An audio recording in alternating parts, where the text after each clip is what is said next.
महात्मा उपासक डॉक्टर सोहनराज तातेड़ पुनरुत्थान और आत्मविज्ञान के बाद अब ला रहे हैं सनातन सत्य, जैसी दृष्टि वैसी सृष्टि, कुदरत, कुदरती रचना एक कुदरत के कानून से शाश्वत सुख की प्राप्ति। लॉग इन करें www.drsohanrajtated.com, YouTube channel doctor Sohanraj Tated, play store से डाउनलोड करें mobile app doctor Sohanraj Tated. चंदेषु निम्मलयरा आईचेषु अय्यं पयासयरा सागरवर गंभीरा सिद्धा सिद्धिं मम दिशन्तु सिद्धा सिद्धिं मम दिशन्तु। लोक के सब जीवों को सुख मिले, शांति मिले, आनंद मिले, प्रेम मिले, सबके प्रति मंगल की भावना, हरेक का विकास हो, हरेक स्वस्थ रहे, हरेक सुख को प्राप्त करे और सर्वे भवन्तु सुखिनः सर्वे सन्तु निरामया, लोक के सब जीव निरोगी रहे, यही परमपिता परमेश्वर से हमारी प्रार्थना है। हम आपको ये सनातन सत्य कार्यक्रम दे रहे हैं। हमारा उद्देश्य उसके पीछे ये है कि आप जो गलत दिशा के अंदर सोच रहे हैं, आपकी जो जो भ्रांतियां हैं, उन सब भ्रांतियों को मिटाना, क्योंकि व्यक्ति भ्रांतियों में जीता है और वह भ्रांतियों का संसार उसको गलत दिशा में ले जाता है, उसको दुख के सागर में डाल देता है और पूरा जीवन ही नष्ट हो जाता है। क्योंकि ये जीवन वापस मिले या न मिले, ये चिंतामणि रत्न है, ये पारसमणि है, ये नंदन वन है और ये वैतरणी नदी है, ये बार बार नहीं मिलता है।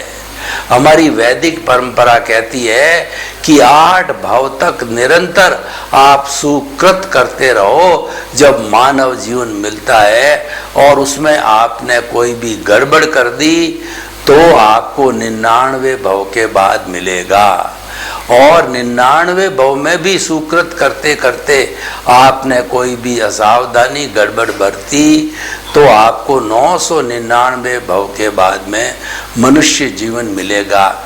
आप काम तो कर लोगे, लेकिन आपको चांस मिलेगा जब आप काम करोगे कि साहब ये पार्टी पॉपुलर है और इस पार्टी का मुझे टिकट मिल जावे तो मैं जीत सकता हूँ, पर टिकट मिलेगा जब जीतोगे ना। जब उस पॉपुलर पार्टी का आपको टिकट ही नहीं मिल रहा है तो कैसे जीतोगे। तो सनातन सत्य जो है वह ऐसे नियम बताता है, ऐसे आपको टिप्स देता है, ऐसे सिद्धांत देता है जिसका पालन करके आप अपने जीवन को सुखी, समृद्ध और एक आइडियल जीवन बना सकते हो। हम आपको सनातन सत्य देने के लिए प्रतिदिन नए नए विषय, नए नए एपिसोड्स आपको परोसते हैं। तो आज का हमारा बहुत सुंदर विषय है कि शाश्वत सुख की प्राप्ति। शाश्वत सुख किसे कहते हैं? शाश्वत सुख वह होता है कि जिसके बाद कोई दुख न आए।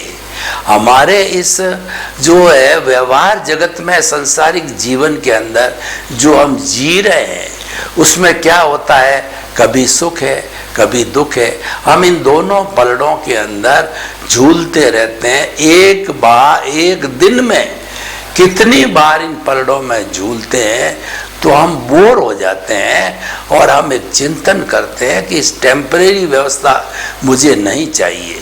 टेम्परेरी व्यवस्था होती है वो बहुत दुखदायी होती है, चाहे किराए का मकान हो, चाहे हमको जो धर्मशाला के अंदर रहना पड़े, चाहे टेम्परेरी जॉब करना पड़े, चाहे टेम्परेरी व्यक्ति के साथ में रहना पड़े।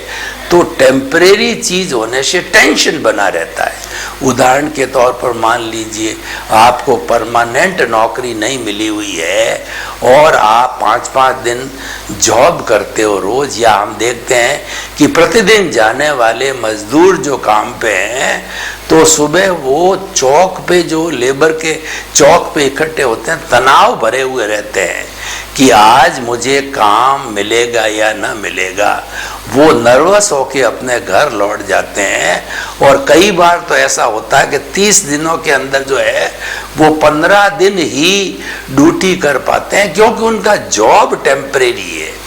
तो ये टेम्परेरी व्यवस्था टेंशन भरी होती है, दुखदायी होता है। जैसे कि हम हॉस्पिटल में भर्ती हो गए, ये हमारी टेम्परेरी व्यवस्था है, अस्वस्थ हो गए, स्वस्थ होने के लिए मजबूरी है। टेम्परेरी व्यवस्था एक मजबूरी है, उसमें प्रसन्नता नहीं रहती है। हम ये कहना चाहते हैं, तो हम तो उस टेम्परेरी सुख दुख की बदले आपको परमानेंट सुख की नींव लगाना चाहते हैं। वो परमानेंट सुख है क्या? हम तो आपको बताते हैं कि ये सुख दुख जो है दोनों भ्रांत मान्यताएं हैं, ये कपोल कल्पित है, ये जो है सिर्फ भ्रांति, इसका कोई अस्तित्व नहीं है। सुख और दुख का कैसे कि देखिए, मंदिर के बाहर हम बाहर आते हैं और एक भिखारी सामने हाथ फैलाता है, हमने उसको 10 रुपए का नोट दिया तो बहुत प्रसन्न होता है कि आज मुझे बहुत अच्छी राशि मिल गई, क्योंकि लोग 1 रुपया तक ही दे पाते हैं।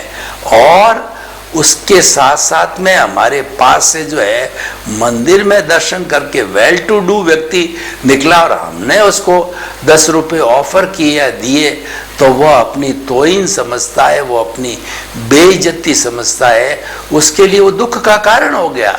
देखिए 10 रुपया वही है, मैं देने वाला भी वही हूं, लेकिन एक के लिए सुख है और एक के लिए दुख है। जो व्यक्ति के डायबिटीज नहीं है उसको रोज मीठा खाना अच्छा लगता है, सीरा खा सकता है, और डायबिटीज वाला एक दिन भी खाए तो डायबिटीज में शुगर बढ़ जाती है। वही चीज है, एक के लिए सुख का कारण है, एक के लिए दुख का कारण है। लेकिन हम आपको जो सुख बताना चाहते हैं वो तो 100 बीमार और 1 अनार की बात कहता हूँ। एक 100 बीमार होते हैं, ये कहावत है, उन 100 बीमारों को अनार का जूस पिला दो अलग अलग बीमारी के अंदर, तो अनार के जूस के अंदर इतनी ताकत है कि उस बीमारी को समाप्त कर देती है। तो हम तो आपको बताना चाहते हैं कि शाश्वत सुख है कहाँ है? शाश्वत सुख तो बाहर है ही नहीं। मैं आपको एक कहानी बताना चाहता हूँ कि एक बुढ़िया की सुई गुम गई अपनी झोंपड़ी के अंदर। अब झोंपड़ी के अंदर अंधेरा था, तो सुई को ढूंढने के लिए बाहर म्युनिसिपैलिटी की लाइट थी, वहां आकर के वो सुई को ढूंढ रही है कि मेरी सुई मिल जावे, क्योंकि उसको कपड़े सीने हैं। तो उसके बाद जो है एक युवक पहुंचा कि माई माई क्या ढूंढ रही हो, कि मेरी सुई गुम गई है, कि ये बताओ तो सही सुई गुमी कहाँ है, कि सुई तो झोंपड़ी में गुमी है। तो बाहर कहाँ मिलेगी वो? जब गुमी वहां पे है तो वहीं पे देखो। तो उसने जो है मोबाइल की जो है टॉर्च करके लाइट किया और ढूंढा, और उस माँ को सुई ढूंढ करके दे दी। हमारा भी यही हाल है कि हम खाने में, पीने में, कपड़ों के अंदर, पत्नी में, धन में, दौलत में, ऐश्वर्य में, साधन, सत्ता, संपत्ति, उन सब में सुख को ढूंढ रहे हैं, और थोड़ा सा सुख प्राप्त कर लेते हैं फिर दुख आ जाता है। तो ये पुनरावृत्ति चलती रहती, हम सेटिस्फाइड नहीं होते। हम तो उस मृग की तरह है कि जो कस्तूरी होती है वो मृग की नाभि के अंदर होती है, और कस्तूरी की महक इतनी अच्छी और सुगंधित होती है कि वह हिरण इधर से उधर, इधर से उधर, ये उस जो खुशबू को पाने के लिए भागता है। तब कोई ज्ञानी पुरुष आता है और कहता है कि ये तो तुम्हारे नाभि के अंदर ही जो कस्तूरी है वहां से खुशबू आ रही है, तब उसको ज्ञान होता है। तो हम आपको ये बताना चाहते हैं, सुख तो आत्मा का स्वभाव है।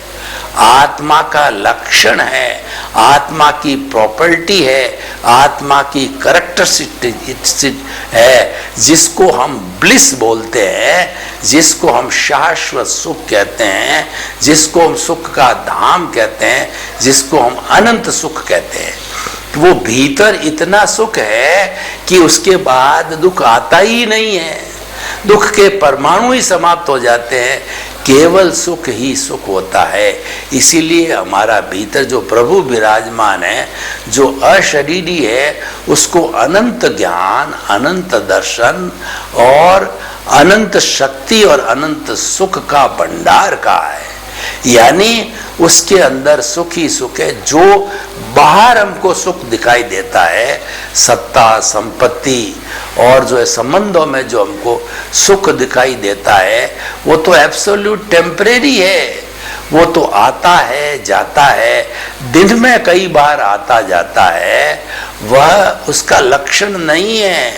वो तो अर्जित है, वो तो परद्रव्य है, वो बाहर से आता है। तो इसीलिए आप जो है शाश्वत सुख कैसे प्राप्त करें, वो सूत्र हम आज आपको देना चाहेंगे कि शाश्वत सुख प्राप्त कैसे किया जाता है।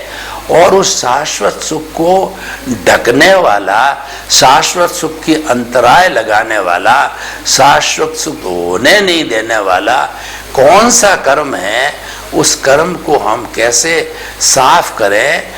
अगर किसी कपड़े पर बहुत ज्यादा गहरा दाग हो तो उस पर हाई पावरफुल डिटर्जेंट आजकल आते हैं, वो लगाना होता है। वो लगाने से पुराना दाग साफ होकर के वह सफेद बन जाता है। तो हम थोड़ा जो है ये पहले देखें कि आत्मा जो है सुख का भंडार है, लेकिन वह शाश्वत सुख प्राप्त नहीं होने देने वाला कौन सा कर्म है। देखिए, हमारी आत्मा की घात करने वाले 4 मुख्य कर्म हैं, जिनको घाती कर्म कहा जाता है। पहला आवरण, पहला पर्दा जो है वो है ज्ञान का आवरण। ज्ञान का आवरण आने से जो है हमें ज्ञान की प्राप्ति नहीं होती, स्मृति नहीं होती, हम भूल जाते हैं। और जिस समय में जो ज्ञान याद होना चाहिए वो हमें याद नहीं रहता है, पढ़ाई नहीं चढ़ती हमारे को, और बार बार भूल होती, हम सही तरीके से बेबाक प्रस्तुति भी नहीं कर पाते हैं। ज्ञानावरणीय कर्म है। दूसरा दर्शनावरणीय कर्म है, वो ईश्वर की वाणी में फेथ, हमारी फेथ ढुलमुल हो जाती है, हमारी श्रद्धा ढुलमुल हो जाती है। आत्मा है या नहीं, ईश्वर है या नहीं, आत्मा सुख का भंडार है या नहीं, ये जो इफ्स एंड बट्स, यस और नो की स्थिति आती है, ये अदर झूल की स्थिति होती है, ये संशय में डालती है। और हर संशय है वह एक रॉन्ग बिलीफ है, और जो अटूट श्रद्धा है वह राइट बिलीफ है, वो राइट विजन है, वो राइट दृष्टिकोण है, जिसको सम्यक दर्शन कहते हैं। सम्यक दर्शन मोक्ष की नींव है। सम्यक दर्शन वाला अवश्य ही शाश्वत सुख को कभी न कभी प्राप्त करेगा। धीरे धीरे उस शाश्वत सुख को रोकने वाला जो आवरण है, उसको वो रियल पुरुषार्थ करके उस आवरण को मिटा के डिटर्जेंट पाउडर के रूप के अंदर, और उससे जब वो निकल जाएगा तो शाश्वत सुख प्राप्त हो जाएगा। तो दर्शनावरणीय कर्म है, और ज्ञानावरणीय कर्म जो है आंख पे पट्टी के समान है।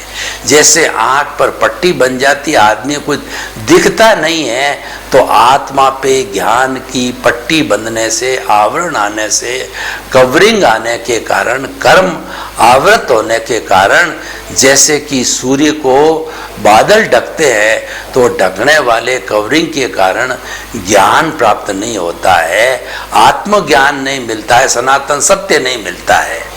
दूसरा जो है वो दर्शनावरणीय कर्म एक पुजारी की तरह है। भगवान के मंदिर भीतर भगवान विराजमान है, पुजारी जी ने वो पर्दा डाल दिया, भगवान के दर्शन नहीं होने देता। एक देखिए चुटकुला आता है कि एक व्यक्ति जो है आया, वो भगवान के दर्शन करना चाहते हैं, तो पुजारी जी का, पुजारी जी मुझे दर्शन करा दो नारायण भगवान के। तो उसने कहा समय हो गया, इस समय के अंदर भगवान विश्राम कर रहे हैं। थोड़ी देर के बाद के अंदर एक वेल्टी डू वेल्दी व्यक्ति आया, उसने 100 रुपये का नोट पुजारी जी के जेब में डाला। पुजारी जी ने खट पर्दा हटा दिया और उनको जो है विष्णु और लक्ष्मी के दर्शन करा दिए। तो बेचारा व्यक्ति वो सब देख रहा था कि मेरे को तो दर्शन नहीं करवाए, इनको दर्शन कराया। पूछा भाई ऐसा भेदभाव क्यों करते हो? तो उसने क्या जवाब दिया, बड़ा रिमार्केबल जवाब दिया कि मैंने तो कुछ नहीं किया, जो लक्ष्मी जी ने भगवान के पट खोल दिए, यानी जो 100 रुपये का नोट वो लक्ष्मी थी, उसने पट खोला है। तो हम ये कहना चाहते हैं कि दर्शनावरणीय कर्म वो उस पुजारी की तरह बाधा डालता है जो कि श्रद्धा नहीं होने देता जिन वाणी में, भगवान में और भगवान के कहे हुए वचनों के अंदर। और तीसरा होता है मोहनीय कर्म, वो सेनापति है। जैसे कि सेना को हैंडल करने वाला सेनापति होता है, अगर सेनापति मर जाता है या मार दिया जाता है तो सेना भगदड़ की तरह दौड़ जाती है, क्योंकि उसका नायक नहीं है, वह छिन्न भिन्न हो जाती है। वो मानती है कि जब नायक को मार दिया तो हमको तो कोई बचे रहने नहीं देगा, और वो सेना भाग जाती है। मोहनीय कर्म जो है शराबी की तरह है। एक शराबी व्यक्ति होता है, वो नाली में गिर जाता है, सड़क पर गिर जाता है, बेहोश टाइप हो जाता है, और उसकी जेब में से पर्स लोग निकाल देते हैं, घड़ी महंगी हो तो सब बहुमूल्य चीज़ें लोग निकाल देते हैं, और कई बार वह दुर्गंध लेता रहता है नाली की, और कई बार तो ऐसी स्थिति भी आ जाती है उसके ऊपर से कोई वाहन भी चल सकता है, वो मदहोश हो जाता है, वो बेहोशी अवस्था में आ जाता है। तो ये हमारा जो सुख है उसको रोकने वाला ये शराबी की तरह मोहनीय कर्म है। मोहनीय कर्म क्या करता है, हमको इस संसार के माया जाल के अंदर फैला देता है कि मैं और मेरा, यह घर मेरा, ये परिवार मेरे, मेरे बाल बच्चे, और जो है मेरी पत्नी, मेरा धन, मेरा दौलत, मेरा पद प्रतिष्ठा संबंध, सारा मैं मेरा के अंदर उलझा करके और मोह पैदा कर देता है। मोहनीय कर्म वो एक बहुत बड़ा पर्दा है शाश्वत सुख पे। तो अगर हम शाश्वत सुख को प्राप्त करना चाहते हैं तो मोहनीय कर्म को हटाना पड़ेगा, मोहनीय कर्म को क्षय करना पड़ेगा। मोहनीय कर्म वैराग्य से क्षय होता है, मोहनीय कर्म अनासक्ति से होता है, मोहनीय कर्म जो है वो राइट बिलीफ से होता है, मोहनीय कर्म जो है वह हमें सही समझ से उसको हम कर सकते हैं। और मूल इसका जो सोर्स है वो अनासक्ति, आसक्ति का नाम मोह है, और ये मोह का संसार बहुत बड़ा संसार, ये वट वृक्ष है। मोह के वट वृक्ष के ऊपर सारी जितनी भी मानव जीवन की बुराइयां हैं इस वट वृक्ष पे होती है, और ये सारा मोहनीय कर्म होता है। तो अब देखिए कि हमने जो है इस मोहनीय कर्म को हम कैसे जीतते हैं, नॉन अटैचमेंट से जीतना चाहिए। नॉन अटैचमेंट कैसे आता है कि जग माही ऐसो रहो जो अंबुज सरमाही, रहे नीर के आसरे पर जल छुवत नाही। आप दुनिया के अंदर कमलवत जीवन जियो, आप विदेह का जीवन जियो। जो मिथिला के राजा जनक थे वो विदेही कहा जाता था। विदेही का अर्थ होता है कि शरीर के अंदर, देह के अंदर आत्मा होते हुए भी जो है देह की अनुभूति न होना, भेद विज्ञान करना। हमारे सनातन सत्य का शाश्वत सुख का जो मुख्य बिंदु है वो है भेद विज्ञान। विज्ञान। भेद विज्ञान का अर्थ होता है जड़ को अलग करो और चेतन को अलग करो, क्योंकि जड़ तो ये शरीर है, यही भोगने वाला, इसको भोगने दो, और यही करने वाला करके आया, इसको भोग दो।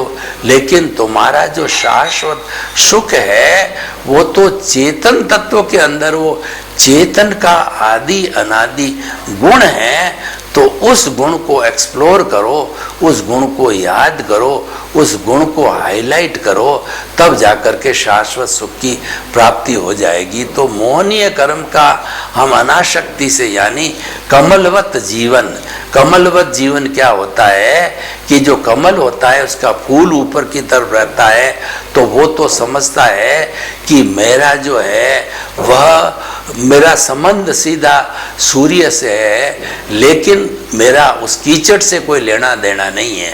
पर कीचड़ ये समझता है कि उसकी जड़, उसका डंठल कमल का, वो तो हमारे भीतर ही है। तो वो जो है उसकी भ्रांति है।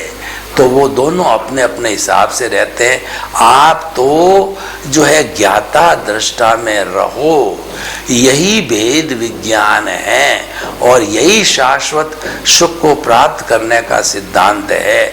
हम दुनिया में शाश्वत सुख कैसे प्राप्त करते हैं, वो दृष्टि हम आपको देते हैं कि जो कुछ भी मन वचन काया से क्रियाएं चल रही है, उसको तटस्थ भाव से, मध्यस्थ भाव से देखते रहो, क्योंकि उसमें आपकी स्वतंत्रता नहीं है, उसमें आप करेक्शन नहीं दे सकते हो। जो नियति है उसको टाल नहीं सकते। हम ये नहीं कहते हैं कि आप हाथ पे हाथ धर के बैठ जाओ, आप अपना सब कर्म करते रहो, और वो कर्म आपको करना पड़ेगा, क्योंकि कर्म किए बिना व्यक्ति एक क्षण भी नहीं रह सकता है। तो वह जो हम जो है कर्म कैसे करें, वो मुख्य बात है कि भगवान कृष्ण ने गीता में कहा कि तुम कर्म योगी बनो।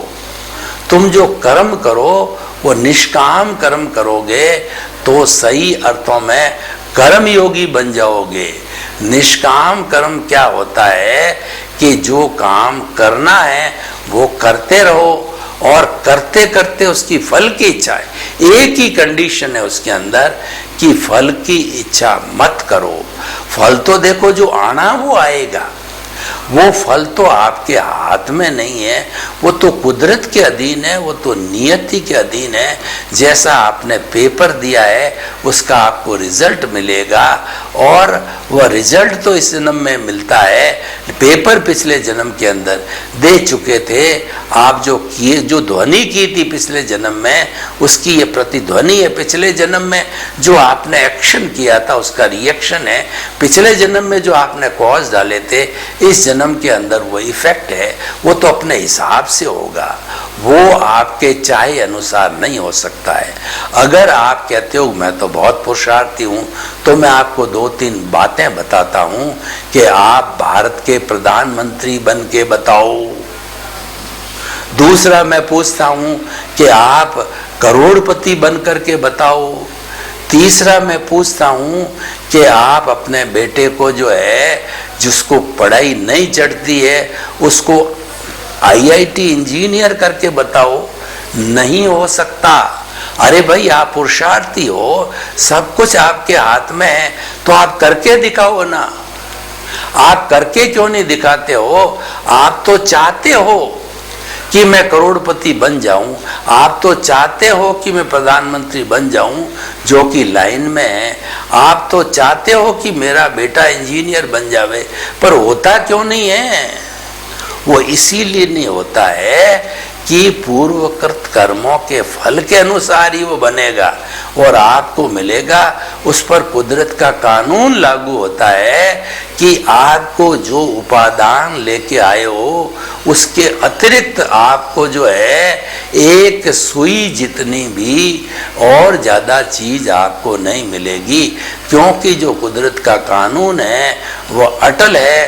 कुदरत का कानून निष्पक्षपाती है, कोई पक्षपात नहीं करता। चाहे राजा हो, चाहे रंक हो, चाहे गरीब हो, चाहे अमीर हो, चाहे बड़ा व्यक्ति हो, चाहे छोटा हो, किसी भी प्रकार के व्यक्ति के साथ में, चाहे पेड़ हो, चाहे पौधा हो, चाहे गाय हो, चाहे भैंस हो, वह तो कुदरत अपने उपादान के अनुसार ही करती।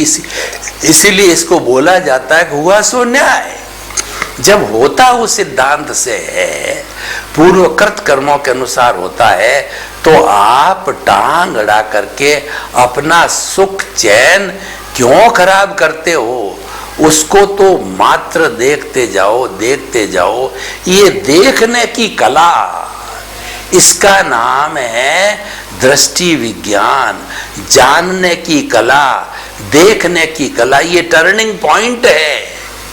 ये हमारा मुख्य बिंदु है सनातन सत्य का, और ज्ञाता दृष्टा बनना ही सनातन सत्य है। और जो व्यक्ति ज्ञाता दृष्टा बन जाता है, यानी अपना इस जगत का जितना कार्य चल रहा है उसको मध्यस्थ भाव से, बिना राग द्वेष जोड़े, बिना उससे जुड़े हुए, बिना उसके साथ तन्मयाकार हुए, बिना उसके साथ में एकाकार हुए, मात्र उसको जानता है, देखता है। इसीलिए आप भेद विज्ञान करो। जो शाश्वत सुख कैसे प्राप्त होगा? भेद विज्ञान से प्राप्त होगा। भेद विज्ञान कैसे करो? आपके शरीर में वेदना हो रही है, वेदना भुगतने वाला सोहन राज है। ये तो पीछे से लेकर के आया है, ये भुगत रहा है, ये कर रहा है, ये भुगतेगा। भुगतने के अलावा कोई भी दूसरा अल्टरनेट नहीं है। आपको सुप्रीम कोर्ट ने 10 साल की सजा दी, तो सुप्रीम कोर्ट के बाद में कोई कोर्ट होता ही नहीं है। राष्ट्रपति तक भी चले गए, उन्होंने भी उस सजा को बरकरार रखा। आपके पास में कोई अल्टरनेट विश्व का नहीं है, उसको तो आपको भुगतना ही होगा। लेकिन भुगतते भुगतते उसको देखते रहो, जानते रहो। इसका मतलब ये है आप उसके साथ, उससे मुक्त रहो। इसीलिए शाश्वत सुख की प्राप्ति कैसे होती है कि मन वचन काया तथा उससे जुड़ी हुई हर अवस्था मात्र कुदरती रचना है, और वह विनाशी है, वह जड़ है, वह आती है जाती है, अवस्था मात्र विनाशी होती है। क्योंकि हर संजोग के साथ वियोग जुड़ा हुआ होता है, तो यह भी चला जाएगा। आज सुख आया है, वह भी चला जाएगा। आज दुख आया है, वह भी चला जाएगा। तो ये अवस्था है, ये विनाशी होती है, ये टेम्परेरी होती है। और ये जब जो है वो चली जाएगी, तो फिर आपको उसके अंदर परेशान होने की क्या जरूरत है? आएगी भी जरूर, जाएगी भी जरूर। इस बात को हृदयंगम कर लो, इस बात को आत्मसात कर लो, इस सिद्धांत को कि अवस्था मात्र कुदरती रचना है और वो व्यवस्थित है, यानी वो नियति के अधीन है, कुदरत के अधीन। नियति का अर्थ मतलब कुदरत के अधीन है। कुदरत जो ला करके और संजोग खड़ा करती है, वो संजोग उतने समय तक रहता है जितना कि आपका कर्म बंधन, प्रकृति स्थिति प्रदेश अनुभाग होता है। जितना स्थिति होती है उसके बाद वो कर्म भोग लिया जाता है, हिसाब पूरा हो जाता है, कर्म चला जाता है।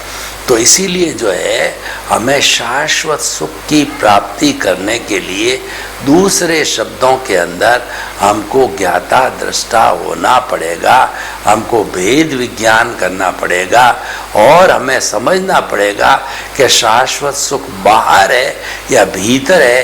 तो हमने ये निष्कर्ष निकाला कि शाश्वत सुख बाहर नहीं है।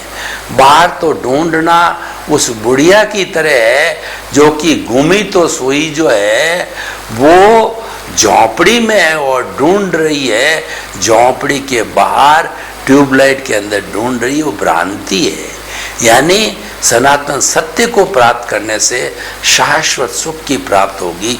दृष्टि विज्ञान जिसको कि हम ज्ञाता दृष्टा कहते हैं, दृष्टि विज्ञान हम करने लग जाते हैं, तब हमारा जो कुछ भी ये भोग चल रहा है चलने दो, क्या प्रॉब्लम है, चलेगा ही। आपकी रोकने की ताकत नहीं है। आपने पिछले जन्म में जैसी जैसी प्रतिष्ठाएं की है वो आपका भीतर जो है इम्प्रिंट हो गया, और वही इस जन्म में आपको एग्जैक्टली जो है पुण्य और प्रारब्ध के अधीन उसी समय मिलेगा, वो आपको मिलेगा ही, आपको प्राप्त होगा ही, कोई रोक नहीं सकता, दुनिया की कोई ताकत नहीं रोक सकती उसको। तो मिलना है, मैं उसकी चिंता क्यों करते हो? मिलना है वो मिल जाएगा, वह तो टेम्परेरी है, मिलेगा वो चला भी जाएगा। लेकिन होता क्या है कि हम उस जो है टेम्परेरी चीज़ों को जो है शाश्वत मान बैठते हैं, और जब उसका वियोग होता है तो हम आर्त ध्यान के अंदर अपना सारा समय जो है वेस्ट कर लेते हैं। हम ज्ञाता दृष्टा की तरफ जाते नहीं हैं, हम दृष्टि विज्ञान नहीं करते, हम हरि अनंत, हरि कथा अनंत है उसके पाड़े में नहीं जाते, हम अध्यात्म में नहीं जाते, हम भीतरी जगत के अंदर नहीं जाते, तो शाश्वत सुख कहाँ मिलेगा? शाश्वत सुख बाहर है ही नहीं है, शाश्वत सुख तो भीतर है। तो उसके भीतर तो जाना पड़ेगा ना, कि मैं स्वर्ग जाना चाहता हूं तो अपने मरे बिना स्वर्ग नहीं मिलता है। सारे जगत का निर्माता है वो हमारा चेतन तत्व है, उसको भी हमें भूलना नहीं है। उस चेतन तत्व की जो है हमें हमेशा हाजिरी, प्रेजेंस और उसकी प्रमुखता को मानना है। तो सर्वे भवन्तु सुखिनः, सर्वे सन्तु निरामया, लोक के सब जीवों को सुख मिले, शांति मिले, आनंद मिले। आप सभी के प्रति मंगल भावना शुभ करो। महात्मा उपासक डॉक्टर सोहनराज तातेड़ पुनरुत्थान और आत्मविज्ञान के बाद अब ला रहे हैं सनातन सत्य, जैसी दृष्टि वैसी सृष्टि, कुदरत, कुदरती रचना, एक कुदरत के कानून से शाश्वत सुख की प्राप्ति। लॉग इन करें www.drsohanrajtated.com, YouTube channel doctor Sohanraj Tated, play store से डाउनलोड करें mobile app doctor Sohanraj Tated.